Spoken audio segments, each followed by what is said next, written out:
오늘 하나님께서 주신 말씀은 이사야 19장 16절에서 25절 말씀입니다. 이사야 19장 16절에서 25절 말씀입니다.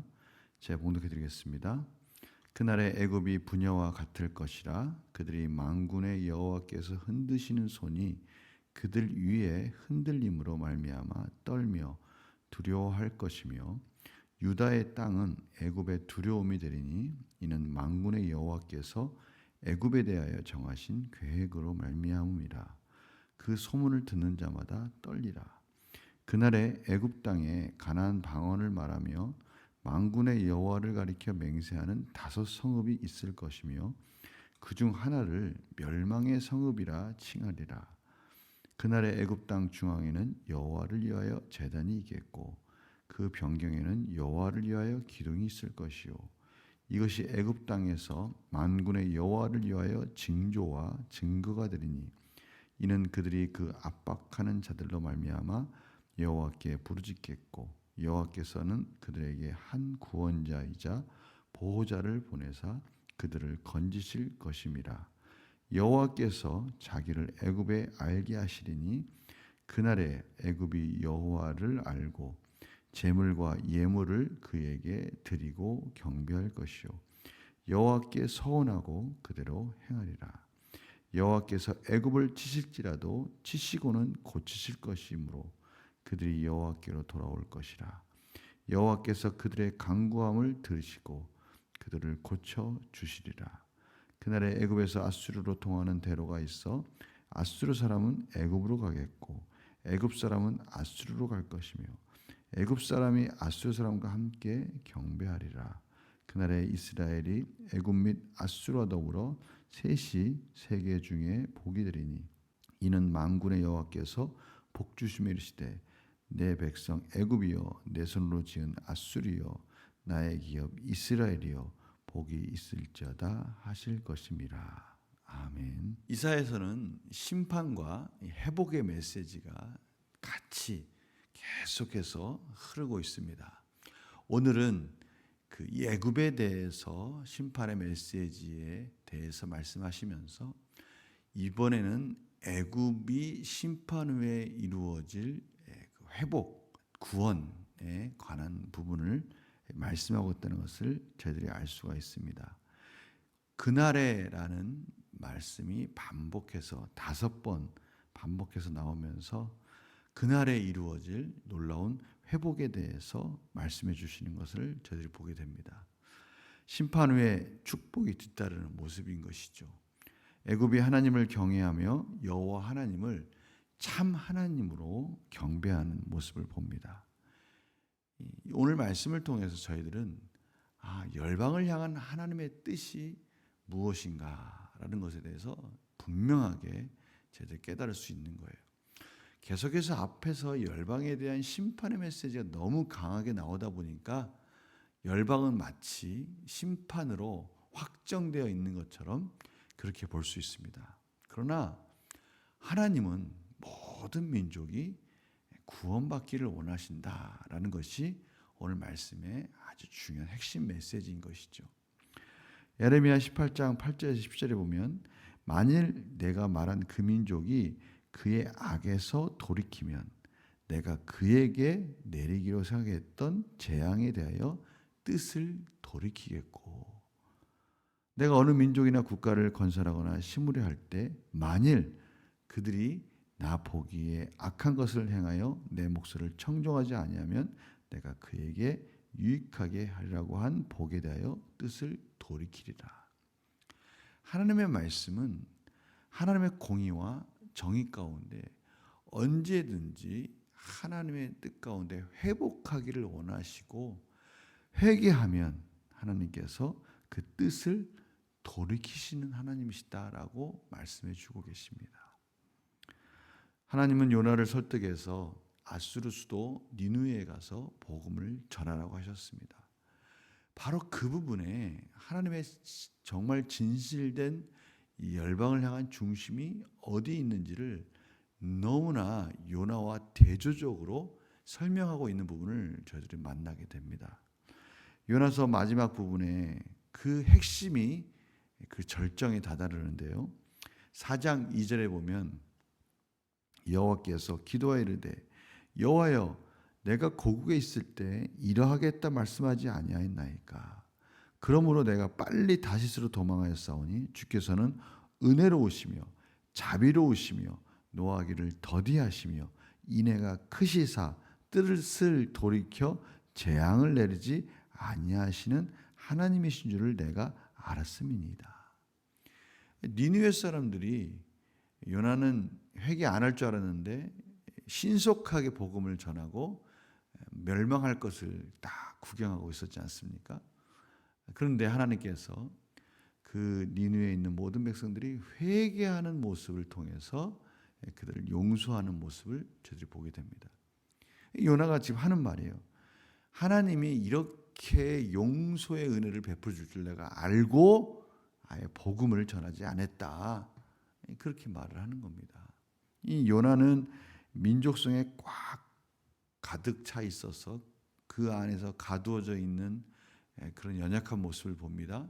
그러나 하나님은 그 니느웨, 그 당시 정말 극악무도한 악한 일을 저지르는 그 니느웨의 백성들을 향해서 하나님께서는 그 아수르를 구원하시는 하나님의 뜻을 보여주신 것이죠. 요나서 마지막 부분에 이렇게 나옵니다. 여호와께서 이르시되 내가 수고도 아니하였고 재배도 아니하였고 하룻밤에 났다가 하룻밤에 말라버린 이 박농쿨을 아끼거든. 얼마나 이기적인 모습입니까? 우리의 이기적인 모습이 이 나에게 유익이 되는 이 박농쿨을 그렇게 애지중지 아끼는 이런 모습이 있지 않습니까? 얼마나 이기적인 모습입니까? 그럼에도 불구하고 그 니느웨 성에 있는 오늘 말씀에 하물며 이 큰 성읍 니느웨에는 좌우를 분별하지 못하는 자가 12만 명이요 가축도 많이 있나니 내가 어찌 아끼지 아니하겠느냐. 요나야 너는 너에게 유익만 된다면 그 박넝쿨도 그렇게 애지중지 아끼면서 저 니느웨 성에 있는 그 좌우를 분별하지 못하는 그 12만 명 거기에 있는 가축 그 모든 생물들 왜 그거는 아끼지 않느냐. 뭔가 이상하지 않습니까? 뭔가 맞지 않죠. 하나님의 선지자라고 하는 요나가 이런 연약함 속에 이런 우물 안의 개구리로 가두어져 있는 모습. 이것이 저희들의 모습이라면 하나님은 모든 열방이 돌아오기를 원하고 계신 분이시다라는 것을 알 수가 있어요. 저희들의 기준에 가두어져 있지 마라라고 말씀해 주고 계세요. 저희는 저희들도 모르게 저희들의 가치관, 저희들 스스로가 가지고 있는 판단의 기준, 또 여러 가지 선악의 기준, 이런 가치관 속에서 환경의 영향을 받고 민족성이라는 것, 저희들도 한민족으로서 한국에 살고 있기 때문에 이 대한민국에 살고 있기 때문에 가지고 있는 여러 가지 가치관들이 있지 않습니까? 거기에 이렇게 제한적인 삶을 살 수밖에 없다는 겁니다. 그러나 하나님은 분명히 열방에 대해서 모든 민족에 대해서 모든 사람에 대해서 인애와 자비를 베푸시는 하나님이시다. 모두가 다 하나님의 구원을 받기 원하신다라고 말씀해 주고 계시는 것이죠. 창세기에 아브라함이 소돔과 고모라로 가는 천사들을 향해서 그들을 말리고 멸망시키지 않았으면 좋겠습니다. 왜냐하면 거기 롯이 있기 때문에 그렇지 않습니까? 그럴 때 하나님이 그들에게 기회를 주지 않습니까? 그 아브라함과 그 천사와 이렇게 흥정이라고 말하기 좀 그런데 서로 간에 막 의견을 조율하는 장면 나오지 않습니까? 거기에 얼마나 구체적으로 나옵니까? 50명만 있어도 45명만 있어도 40명, 30명, 20명, 10명까지 계속해서 기다리시는 하나님을 저희들이 봅니다. 인내하시는 하나님을 저희들이 보게 되는 거예요. 끝까지 참고 기다리시면서 다시 회복되기를 원하시는 그 하나님의 마음이 그 두 사람의 대화 속에 고스란히 담겨져 있지 않습니까? 오늘 본문에 바로 애굽이 변화되어 하나님께 예배드리고 또 그 예배를 드리기 위해서 이스라엘 백성들이 쓴 언어들을 배우지 않습니까? 당연한 것이죠. 이스라엘 백성들이 드리는 그 제사 제도를 그들이 그대로 드리기 위해서 그들이 사용하는 언어까지도 배워가면서 하나님께 예배하고 경배하고 은혜를 구하는 그런 애굽의 변화된 모습을 저희들이 오늘 말씀을 통해서 보게 됩니다. 19장 21절에서 22절에 보니까요. 여호와께서 자기를 애굽에 알게 하시리니 그날에 바로 그날에 심판 가운데 이제 축복으로 전환되어지고 회복되어지는 애굽 사람들이 그날에 여호와를 알고 제물과 예물을 그에게 드리고 경배할 것이요 여호와께 서원하고 그대로 행하리라. 여호와께서 애굽을 치실지라도 치시고는 고치실 것이므로 그들이 여호와께 돌아올 것이라. 여호와께서 그들의 간구를 들으시고 그들을 고쳐 주시리라. 하나님 바로 이것을 원하시는 겁니다.